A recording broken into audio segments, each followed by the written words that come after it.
तो भारत को मिल गए हैं अपने नए चीफ जस्टिस। ये एक बड़ा संवैधानिक मौका होना चाहिए था, है ना? लेकिन हुआ क्या, जस्टिस सूर्यकांत के शपथ लेते ही ये बन गया एक बड़ा राजनीतिक विवाद। आज इसी के बारे में बात करते हैं कि ये सब हुआ कैसे। सवाल यही उठता है कि एक सीधा साधा फॉर्मल सरकारी समारोह आखिर पॉलिटिकल तूफान की वजह कैसे बन गया। चलिए इस पूरे मामले को जरा समझते हैं। तो सबसे पहले बात करते हैं उस असल इवेंट की, यानी नई नियुक्ति की।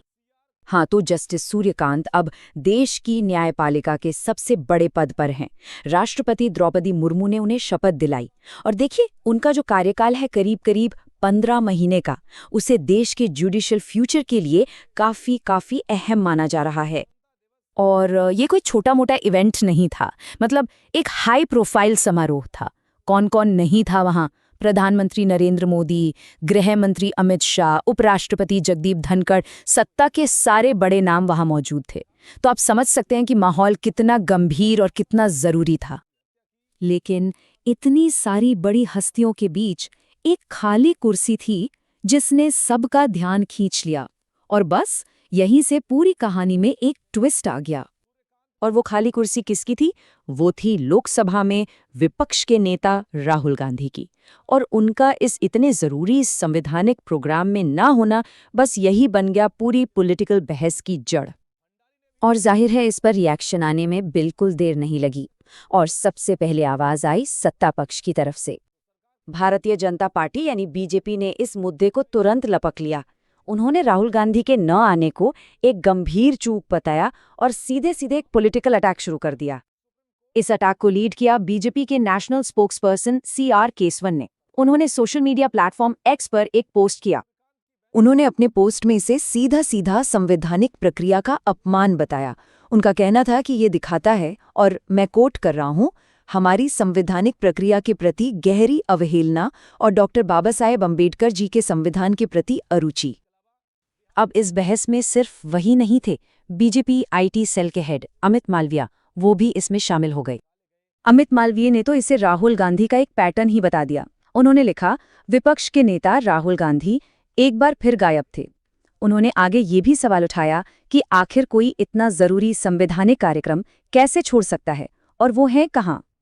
ठीक है, तो ये तो हुई दिन भर की पॉलिटिक्स, लेकिन इस पूरे राजनीतिक शोर शराबे से हटकर वो इंसान कौन है जो इस सब के सेंटर में है? चलिए अब जरा नए चीफ जस्टिस सूर्यकांत के बारे में जानते हैं। देखिए, जस्टिस सूर्यकांत का नाम इंडियन जुडिशरी के लिए कोई नया नहीं है। उनके दिए हुए फैसलों ने कई बार देश में बड़ी बहस छेड़ी है और दिशा भी तय की है। तो उनके जुडिशियल करियर को समझने के लिए हम उनके 10 ऐसे बड़े और चर्चित फैसलों पर नजर डालते हैं जिनसे हमें उनके काम करने के तरीके का अंदाजा लगेगा। उनके कुछ जजमेंट्स तो असल में लैंडमार्क रहे हैं, मतलब मील का पत्थर साबित हुए हैं। जैसे कि वो उस बेंच का हिस्सा थे जिसने आर्टिकल 370 को हटाने के फैसले को सही ठहराया। दूसरी तरफ उन्होंने ही सेडिशन लॉ यानी राजद्रोह कानून के इस्तेमाल पर रोक लगाने का आदेश दिया था। और याद है पेगासस जासूसी कांड, उसमें भी सरकार से सवाल पूछने और जांच का आदेश देने वाली बेंच में वो शामिल थे। तो आप देख सकते हैं कितने बड़े बड़े मामलों से वो जुड़े रहे हैं। और ये वाला फैसला देखिए, जरा सोचिए इसके बारे में। एक फैसले से 6.5 लाख, जी हाँ 6.5 मिलियन लोगों को उनका वोटिंग का अधिकार वापस मिला। ये बिहार का मामला था जहां उनकी बेंच ने इलेक्शन कमीशन को ये आदेश दिया था। मतलब लोकतंत्र में आम आदमी की ताकत को उन्होंने फिर से स्थापित किया। सिर्फ इतना ही नहीं, उन्होंने कानूनी पेशे में जेंडर इक्वालिटी के लिए भी एक बहुत बड़ा कदम उठाया।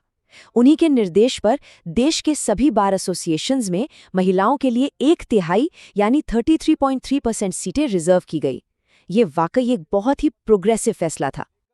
मतलब उनकी रेंज देखिए, एक तरफ सैनिकों के लिए 1 रैंक 1 पेंशन स्कीम को सही ठहराना, तो दूसरी तरफ पंजाब में प्रधानमंत्री की सुरक्षा में हुई चूक जैसे नेशनल सिक्योरिटी के मामले की जांच के लिए कमेटी बनाना। और तो और अलीगढ़ मुस्लिम यूनिवर्सिटी के माइनॉरिटी स्टेटस जैसे सेंसिटिव मुद्दे पर भी सुनवाई करने वाली बेंच का वो हिस्सा थे। तो काफी डाइवर्स रेंज रही है उनके फैसलों की। तो एक तरफ तो जस्टिस कांत ने अपनी नई जिम्मेदारी संभाल ली है, लेकिन दूसरी तरफ पॉलिटिकल सर्कल में ये सवाल अब भी हवा में है। राहुल गांधी की तरफ से इस मामले पर अब तक कोई भी बयान या सफाई नहीं आई है। और ये पूरा वाकया हमें एक बड़े सवाल के साथ छोड़ जाता है कि जब कानून और राजनीति एक दूसरे से टकराते हैं, जब संवैधानिक जिम्मेदारी और पॉलिटिकल प्रोटेस्ट आमने सामने हों, तो प्रोटोकॉल और विरोध के बीच की वो लाइन कहाँ खींची जानी चाहिए, एक नेता को क्या चुनना चाहिए, इस पर सोचने की जरूरत है।